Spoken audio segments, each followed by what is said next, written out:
গল্পটি শুরু হয় কার্টার বোয়েল নামে এক যোদ্ধাকে দিয়ে, যে একটি বার প্রতিযোগিতায় সবার সামনে শক্তি প্রদর্শন করছিল। ঠিক সে সময় ফ্র্যাঙ্কি নামে এক মেয়ে কার্টারকে খুঁজতে খুঁজতে সেখানে এসে পৌঁছায়।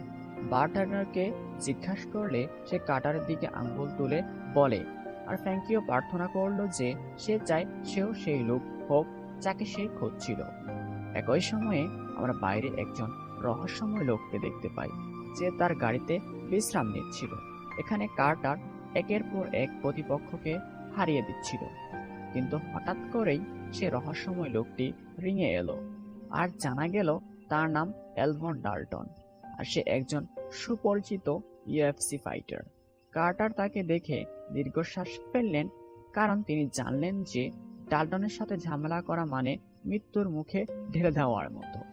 তিনি দ্রুত স্থান ত্যাগ করলেন, কিন্তু কিছুক্ষণ পর যখন ডাল্টন বার থেকে বেরিয়ে এলেন, হঠাৎ একজন লোক তার দিকে ছুরি তাক করে টাকা চাইল, কিন্তু ডাল্টন মোটেও ভয় পেলেন না। আর তারপর তার মুখ দেখার সাথে সাথে সে লোকটি এমনভাবে পালিয়ে গেল যেন সে ভূত দেখেছে। কয়েক মুহূর্তের মধ্যে ফ্র্যাঙ্কি তার পিছু পিছু গেল এবং তাকে তিরস্কার করলো যে লোকেরা রিংয়ে তার সাথে লড়াই না করেই পালিয়ে যায়, কিন্তু ডাল্টনের দিকে খুব একটা মনোযোগ দিলেন না এবং তার ক্ষত সারাতে শুরু করলেন। যাই হোক, ফ্র্যাঙ্কি তাকে তার সমস্যার কথা বললেন।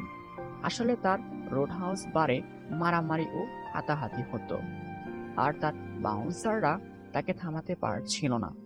তাই এখন সে একজন শক্তিশালী লোক খুঁজছিল। এই কাজের জন্য সে অনেক টাকা দিতে প্রস্তুত ছিল।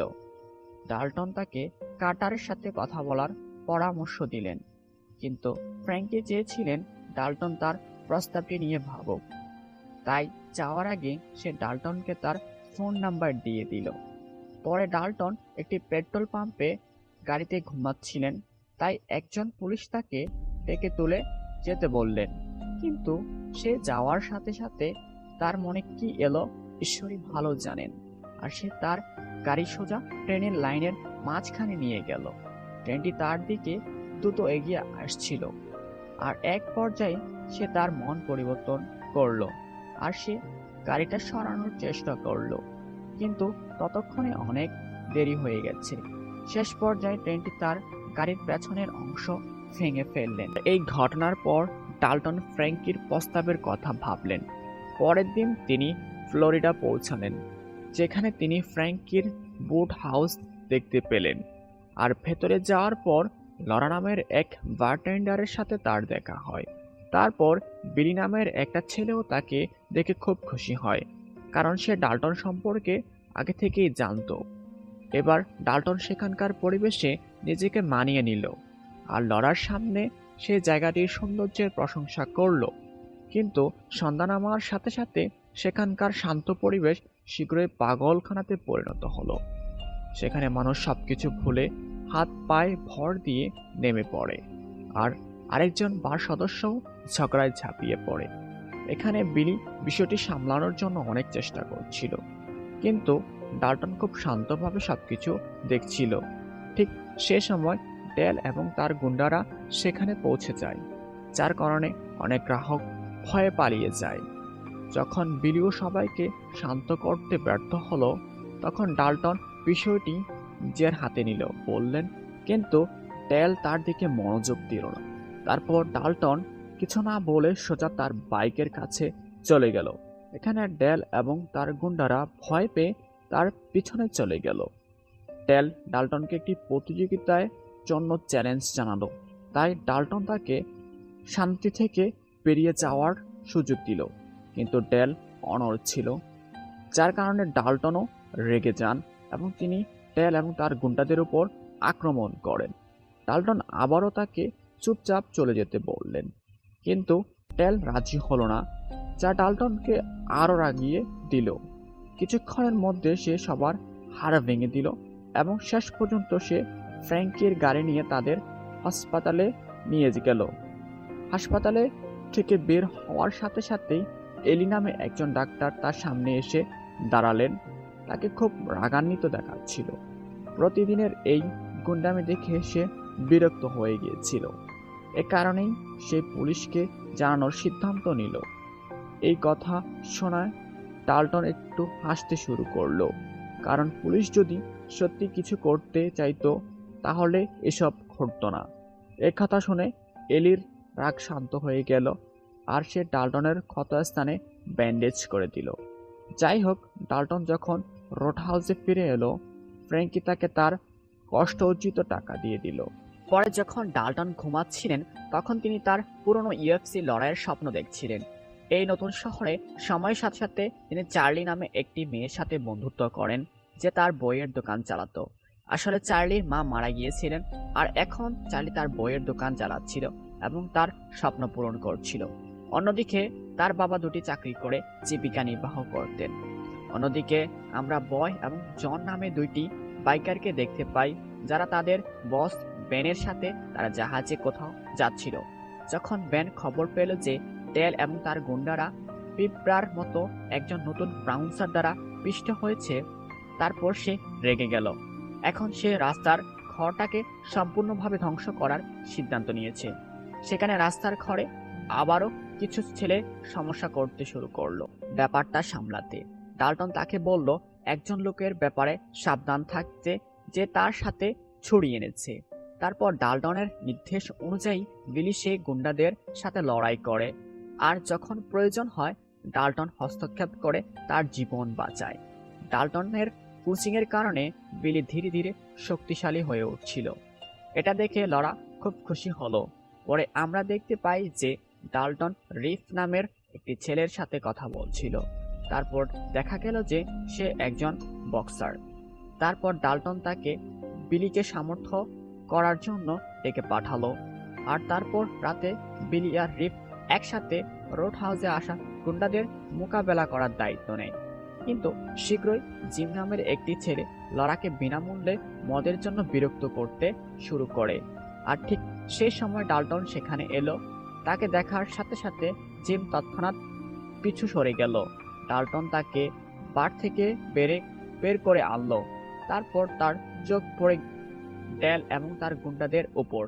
যাওয়ার আগে সে বলছিল যে প্রতিশোধ নিয়ে সে শীঘ্রই ফিরে আসবে। যাই হোক, পরের দিন সকালে যখন ডাল্টন একটি রেস্তোরাঁয় খাচ্ছিল, তখন সে এলিকে দেখতে পেল। এলি আর একজন লোকের মধ্যে একটু ঝগড়া হলো, তাই ডাল্টন তাকে জিজ্ঞেস করলো এখানে সবাই এত রেগে আছে কেন। এলি তাকে বোঝানোর চেষ্টা করলো, কিন্তু শীঘ্রই সে ডাল্টনের চোখে ডুবে গেল। পরে ডাল্টনের সাথে ফ্র্যাঙ্কির দেখা হলো, তাই ফ্র্যাঙ্কি তাকে তার মৃত চাচার একটি ছবি দেখালো। তারপর সে ডাল্টনের ভালো কাজের প্রশংসা করে এবং তাকে টাকা দেয়। ডাল্টন টাকা নিয়ে তার নৌকার দিকে রওনা দেয়, কিন্তু হঠাৎ করেই সেই গাড়ির নিচে চাপা পড়া থেকে একটুর জন্য রক্ষা পায়। আসলে ডেল তাকে হত্যা করার উদ্দেশ্যে সেখানে এসেছিল। তারা দুজনেই মারামারি শুরু করে এবং এই পরিস্থিতিতে ডাল্টন সেতু থেকে সরাসরি সমুদ্রে পড়ে যায়। কোনোভাবে সে তার নৌকায় ফিরে যেতে সক্ষম হয়। ডেল ইতিমধ্যেই বন্দুক হাতে তার জন্য অপেক্ষা করছিল। তারা দুজনেই লড়াই শুরু করে, কিন্তু ডাল্টন ডেলকে পরাজিত করছিল। ডাল্টন ডেলকে বোঝানোর জন্য অনেক চেষ্টা করছিল, কিন্তু হঠাৎ করেই সমুদ্র থেকে একটি কুমির ডেলকে জীবন্ত গিলে ফেলে। তারপরের দিন একজন জেলে ডাল্টনকে জানালো যে ডেল মাদক পাচারের ব্যবসায় জড়িত থাকতে পারে। যদি সত্যি হয় তাহলে ডাল্টন অনেক সমস্যার সম্মুখীন হতে চলেছে। এবার সে উত্তর খুঁজতে চার্লির দোকানে গেল। সে কিছু গবেষণা করলো, কিন্তু মাদক ব্যবসা সম্পর্কে কোনো ধারণা পেল না। দোকান থেকে বের হওয়ার সাথে সাথেই বেনের পাঠানো এক গুন্ডা ডাল্টনের সামনে এসে দাঁড়ালো। সে তার বন্দুক দিয়ে ডাল্টনকে হুমকি দিতে আসে, কিন্তু ডাল্টন 1 সেকেন্ডের মধ্যেই তার হাত মুচড়ে দেয়। তারপর সে বেনকে বার্তা পাঠায় যে সে ভুল লোকের সাথে ঝামেলা করছে, তবু সরে যাও। তারপর বেনের আরেকজন গুন্ডা সেখানে এলো, তাই ডাল্টন বলল যদি তোমার বসের সাহস থাকে তাহলে সন্ধ্যায় রোড হাউসের বাইরে আমার সাথে দেখা করবে। পরে যখন সে ফ্র্যাঙ্কির অফিসে পৌঁছালো, সে জিজ্ঞাসা করলো ডেল কেন এই জায়গাটা খুঁজছে, কিন্তু ফ্র্যাঙ্কি তাকে খুব বেশি কিছু বলল না, আর সে এই নিয়ে খুব বেশি ভাবতেও রাজি ছিল না। এখন ডাল্টনের মনে প্রশ্নের বন্যা বইছে। সেখানে ব্যানের গুন্ডা তার ভাঙা হাত ধরে ব্যানের কাছে পৌঁছে এবং তাকে তার পুরো ঘটনাটি বলে। এতে ব্যান রেগে যান, কারণ ডাল্টন তার চোখে কাটা হয়ে উঠেছিল। ঠিক সেই সময় ব্যানের বাবা জেল থেকে ফোন পেয়েছিল, কিন্তু ব্যান এতটাই রেগে গিয়েছিল যে তিনি কিছু না ভেবে ফোনটি সমুদ্রে ছুঁড়ে ফেলে দেন। অন্যদিকে আমরা নক্স নামের একজনকে দেখতে পাই, যার বান্ধবী স্বামী তাদের হাতে নাতে ধরেছিল, আর এখন সে পোশাক ছাড়াই রাস্তায় ঘুরে বেড়াচ্ছিল। ঠিক সে সময় ব্যানের বাবা ক্যারেল তাকে ডেকে একটি বড় দায়িত্ব দিলেন। নক্স খুশি মনে কাজ করতে রাজি হয়ে গেল এবং ব্যানের সমস্যা সমাধানের জন্য গেল। অন্যদিকে ডাল্টন দেখতে পেল যে এলি একটি পুলিশ নৌকায় তার সাথে দেখা করতে এসেছে, যা তাকে অবাক করে দিল। এবার সে ডাল্টনের সাথে চলে গেল এবং সমুদ্রের মাঝখানে একটি ছোট দ্বীপে পৌঁছে গেল। সে আরামে ঠান্ডা পানীয় পান করছিল, আর তারপর এলি ডাল্টনের অতীত জীবন সম্পর্কে জানার চেষ্টা করলো, কিন্তু ডাল্টন এখনো সবকিছু বলতে দ্বিধা করছিল। সে এলিকে বলল আমার সাথে সময় নষ্ট না করতে, এবং তারপর চুপচাপ সেখান থেকে চলে যেতে শুরু করে, কিন্তু এলি তাকে যেতে দেয়নি। সে বলছিল যে সে ডাল্টনের উপর গবেষণা করেছে আর সে তার সম্পর্কে অনেক কিছু জানে। এরপর তারা দুজনেই একে অপরের খুব কাছাকাছি চলে আসে। অন্যদিকে নক্স শহরে ক্যারেলের বাড়িতে পৌঁছে যায়, যেখানে ডেলের সব বন্ধুরা উপস্থিত ছিল, আর ব্যানও শীঘ্রই সেখানে চলে এলো। হঠাৎ কিছু না বলে নক্স ব্যানের মুখে ঘুষি মারল, কারণ তার বাবা নক্সকে এটা করতে বলেছিলেন। ব্যান বুঝতে পেরেছিলেন যে তার বাবা নক্সকে পাঠিয়েছে, তাই সে সবকিছু ঠিক করার জন্য সুযোগ চেয়েছিল। অন্যদিকে এলি ডাল্টন ছেড়ে চলে গেল এবং সে চলে যাওয়ার সাথে সাথেই সে দেখতে পেল যে দুজন অফিসার ডাল্টনকে গ্রেপ্তার করেছে। এছাড়াও ব্যানের জন্য কাজ করা একজন শেরিফও ছিলেন। সে ডাল্টনকে হুমকি দেওয়ার চেষ্টা করছিলেন, কিন্তু ডাল্টনের কপালে একটা আঁচড়ও লাগেনি। তাই শেরিফ তার লোকদের ডাল্টনকে বের করে দিতে বললেন এবং তার গল্পটি সেখানেই শেষ করার সিদ্ধান্ত নিল। কিন্তু সঠিক সময়ে এলি সেখানে এসে শেরিফকে চড় মারল। তারপর সে ডাল্টনকে নিয়ে পালিয়ে গেল, আর তারপর সে প্রকাশ করলো যে শেরিফ হলেন তার বাবা। কিছুদিন আগে সে তার মায়ের সাথে বাড়ি থেকে পালিয়ে গিয়েছিল। এলি বলল যে তারপর বাবা ক্যারেলের একজন পুরনো সঙ্গী, আর এখন সে ব্যানের জন্য কাজ করে। এলি ডাল্টনকে নিয়ে খুব চিন্তিত ছিল, সে কারণেই সে ডাল্টনকে এই শহর ছেড়ে অন্য কোথাও চলে যেতে বলছিল। রাতে যখন ডাল্টন রোড হাউসে ফিরে এলো, তখন সে একটু চিন্তিত হয়ে পড়লেন। লরা তাকে এই বিষয়ে জিজ্ঞাসা করলেন, কিন্তু তিনি কিছু বলার আগেই ব্যান তার সামনে এসে দাঁড়ালেন। সে ডাল্টনকে তার শেষ ইউএফসি ম্যাচের ভিডিও দেখালো, যেখানে তার বন্ধু জিতেছে। এতে ডাল্টন রেগে যায় এবং তাকে প্রচণ্ড মারধর করে। তারপর ব্যান তাকে জিজ্ঞাসা করলেন কেন তিনি নিজেকে নিয়ন্ত্রণ করতে পারছেন না, কিন্তু ডাল্টন কোনো উত্তর দিলেন না। তিনি খুব শান্ত ছিলেন। এরপরে ব্যান বাইরে গিয়ে নক্সের সাথে দেখা করলেন। তারপর কিছুক্ষণের মধ্যে নক্স এবং তার গুন্ডারা রোড হাউসে ঢুকে মারামারি শুরু করে। বিলি এবং রিফ একসাথে তাদের মুখোমুখি হয়, কিন্তু এত কিছুর পরেও ডাল্টন খুব শান্ত ছিল। হঠাৎ নক্স তাকে একটি ম্যাচ খেলার চ্যালেঞ্জ জানালেন, তাই ডাল্টন তার উপর ঝাঁপিয়ে পড়লেন এবং তাকে প্রচণ্ড মারধর করলেন। কিছুক্ষণের মধ্যেই পুলিশ সেখানে এসে নক্স লড়াই থামিয়ে দিল। শীঘ্রই ডাল্টন তার নৌকার দিকে যেতে শুরু করলো। এলি তাকে সামানোর চেষ্টা করলো, কিন্তু সে থামলো না। এখন সে তার নৌকায় বসে এই শহর ছেড়ে যাওয়ার জন্য প্রস্তুত। কিন্তু সে চলে যাওয়ার আগে ফ্র্যাঙ্কি সেখানে এসেছিল এবং সে তার কাছে জিনিস লুকানোর জন্য ক্ষমা চেয়েছিল। সে বলেছিল যে ব্যান তার বিলাসবহুল রিসোর্ট করতে চায়, কিন্তু এতে ডাল্টনের উপর কোনো প্রভাব পড়েনি। ফ্র্যাঙ্কির অনুরোধ করার পরও সে চলে যায়। এদিকে ব্যান খবর পায় যে নক্স ডাল্টনকে হত্যা করতে ব্যর্থ হয়েছে। তাছাড়া পুলিশের দ্বিতীয় অংশটি সেখানে পৌঁছেছিল, যারা তার সমস্ত পরিকল্পনা নষ্ট করে দিয়েছিল। সেখানে ডাল্টন হতাশ হয়ে তার সমস্ত জিনিসপত্র নিয়ে বাস স্ট্যান্ডে পৌঁছেছিল, কিন্তু সেখানে সে দেখতে পায় যে চার্লির বইয়ের দোকানটি সম্পূর্ণ ধ্বংস হয়ে গেছে। যখন সে জানতে পারল যে চার্লি এবং তার বাবা হাসপাতালে, তখন তার মন খারাপ হয়ে গেল। সে এতটাই রেগে গেল যে সে সোজা নক্সের বাড়িতে চলে গেল। সেখানে সে ভিন্সকে একা দেখতে পেল। যখনই সে জানতে পারল যে ভিন্স বইয়ের দোকানের সাথে জড়িত, তখনই সে বিনা দ্বিধায় ভিন্সের মেরুদণ্ড ভেঙে ফেলল। ভিন্স যখন পুলে কষ্ট পাচ্ছিল, তখন ডাল্টন বুঝতে পারল যে তার ভেতরের শয়তান জেগে উঠেছে। তারপর সে ভিন্সের মৃতদেহ তার ট্রাকে রেখে দিল। সেই সময় মো নামে এক গুন্ডা সেখানে এসেছিল। ডাল্টন তার জীবন বাঁচানোর বিনিময়ে গোপন তথ্য চেয়েছিল। তারপর সে জানতে পারেন যে বেনের সমস্ত কালো টাকা আগামীকাল সকালে একটি গোপন স্থানে চলে আসবে। মো তাকে অবস্থান বলে দিল এবং প্রাণ বাঁচাতে পালিয়ে গেল। রাতে ডাল্টন আবারও একই যন্ত্রণাদায়ক লড়াই দেখতে পেল, যেখানে সে তার বন্ধুকে হত্যা করেছিল। যাই হোক, সকাল হওয়ার সাথে সাথেই ডাল্টন কাজে লেগে গেল এবং বেনের কালো টাকা রক্ষাকারী পুলিশ সদস্যকে হত্যা করল। এরপর সে সমস্ত টাকা একটি নৌকায় রেখে অন্য কোথাও পাঠিয়ে দেয়। কিন্তু কাজ এখনো শেষ হয়নি। সে পুলিশের বন্দুক তুলে ভিন্সকে গুলি করে এবং ভিন্সের মৃতদেহের জন্য তাদের দায়ী করে। পুলিশ সদস্যের জ্ঞান ফিরে আসার সাথে সাথে ডাল্টন তার মাথায় এমনভাবে আঘাত করে যে সে স্বল্পমেয়াদী স্মৃতিশক্তি হারিয়ে ফেলে। অর্থাৎ গত কয়েক ঘন্টার কিছুই তার মনে না থাকে। ডাল্টন যখন কিছু বোমা তৈরি করছিল, তখন শেরিফ হঠাৎ সেখানে পৌঁছে যান। সে বলল যে বেন তার মেয়ে এলিকে অপহরণ করেছে আর সে তার জীবনের বিনিময়ে তার কালো টাকা চাইছে।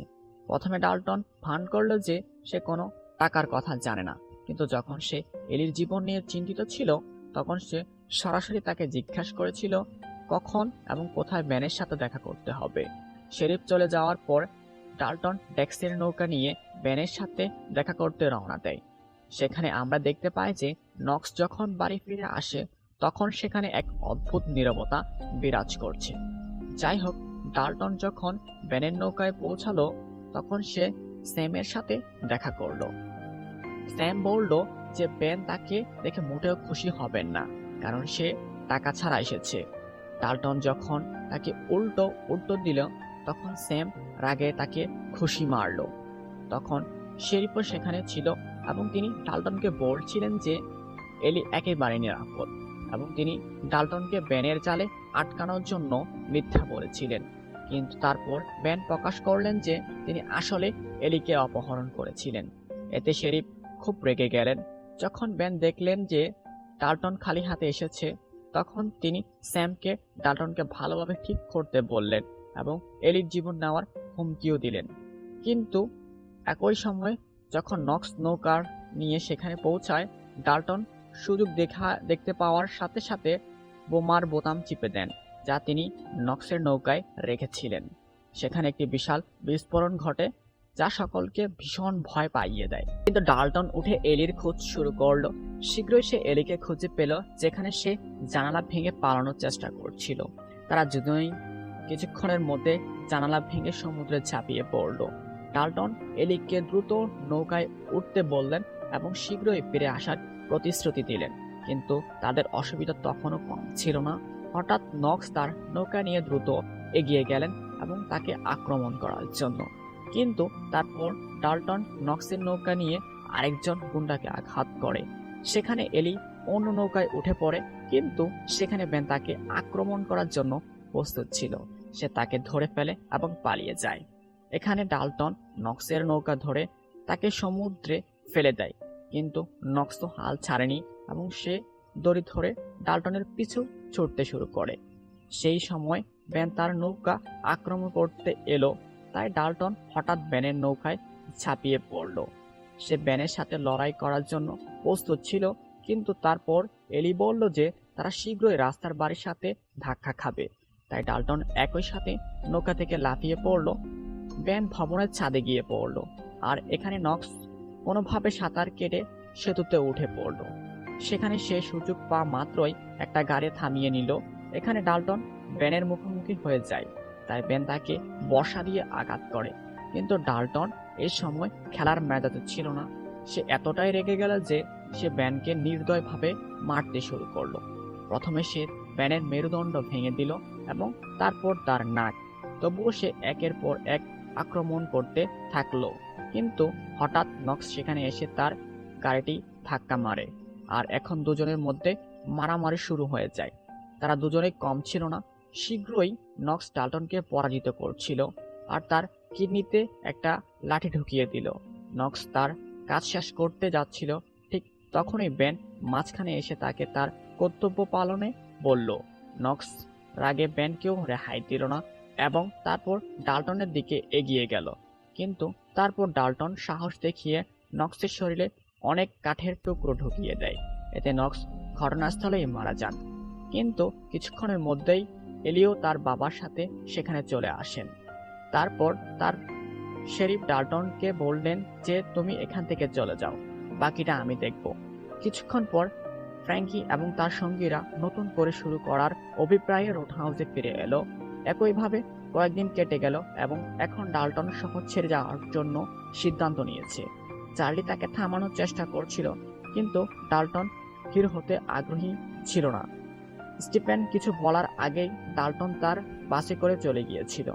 ভিডিওটি যদি আপনার ভালো লাগে তাহলে লাইক করুন এবং চ্যানেলটি সাবস্ক্রাইব করুন। পরবর্তী ভিডিও দেখার জন্য সবাইকে আমন্ত্রণ জানাচ্ছি।